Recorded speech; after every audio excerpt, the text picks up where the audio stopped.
여야가 새 정부 경제정책 방향과 야권 인사들에 대한 검찰 수사를 놓고 연일 충돌했습니다. 네, 먼저 어제 발표된 법인세, 부동산세 감세 정책에 대해서 민주당이 MB 시즌2라고 비판하자 국민의힘은 문재인 정권 시즌2는 안 된다고 받아쳤습니다. 국회 취재기자 연결해서 자세한 내용 알아보겠습니다. 박초롱 기자. 네, 국회입니다. 새 정부 경제정책 방향의 핵심은 세금을 깎아주고 이 보유세 규제를 없애서 민간 주도 성장을 끌어내겠다는 겁니다. 최고 25%인 법인세율을 22%로 낮추고 이 부동산 보유세 부담은 2020년 수준으로 낮추기로 했습니다. 세율을 문재인 정부 이전 수준으로 되돌려 놓는 건데요. 법인세율 인하 등은 법 개정 사안이기 때문에 국회를 거쳐야 합니다. 다수당인 민주당의 협조가 필요합니다.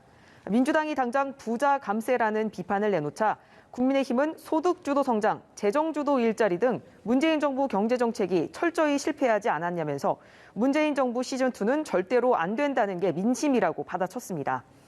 윤석열 대통령도 오늘 아침 출근길 지난 정부 징벌과세가 과도하게 됐기 때문에 정상화해서 경제 숨통을 터야 한다면서 종부세를 예로 들었습니다. 민주당은 윤석열 정부 경제정책이 MB 시즌2다. 또 박근혜 정부 줄푸세의 화려한 복귀다. 이렇게 비판을 이어갔습니다. 우상호 비대위원장은 새 정부 첫 경제정책은 고물가와 고금리 상황에 대처하는 물가 안정 대책과 가계부채 대책이어야 하는데 뜬금없는 과거 회기형 정책이 나왔다고 평가했습니다. 민주당은 전기와 가스 등 공공요금이 인상될 수밖에 없는 시기에는 정부가 재정을 풀어서 취약계층을 받쳐줘야 하는데 세 부담을 완화할 경우 소득 불균형이 악화할 거라고 보고 대안 마련에 나서기로 했습니다. 또 여야는 문재인 정부 인사들과 이재명 의원에 대한 검찰의 동시다발적인 수사를 놓고도 충돌하고 있죠. 네, 그렇습니다. 민주당은 이 기획된 정치 보복 수사라고 강하게 반발했습니다. 그리고 그 배후에는 한동훈 법무부 장관이 있다고 지적했습니다. 산업부 블랙리스트 수사는 문재인 정부 청와대의 윗선을 향한 거고 이재명 의원 수사 역시 야권의 유력 대권 주자를 겨냥했다는 겁니다.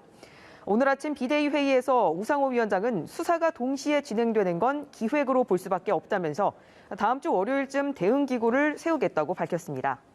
이런 가운데 국민의힘은 문재인 정부에서 임명된 전현희 권익위원장과 한상혁 방통위원장의 자진 사퇴를 압박하고 있는데요. 철학도 맞지 않는 사람 밑에서 왜 자리를 연명하냐는 겁니다. 민주당 박홍근 원내대표는 두 사람에 대한 사퇴 종용이 산업부 블랙리스트 사건과 같은 논리 아니냐면서 정부 여당에 대해서도 검찰이 압수수색에 나서야 한다고 비판했습니다. 정치 보복 수사 비판에 대해선 윤 대통령의 언급이 있었습니다.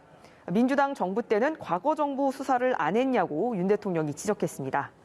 국민의힘 권성동 원내대표 역시 문재인 정부 초기 보수 정권 인사에 대한 대대적 수사가 바로 정치 보복이라면서 자신들이 할 땐 적폐청산이고 윤석열 정부가 하면 정치 보복이냐고 반격했습니다. 그러면서 산업부 블랙리스트 사건은 문재인 정부 검찰이 3년에서 4년간 묵혀뒀던 사건을 수사하는 거라고 지적했습니다. 지금까지 국회에서 전해드렸습니다.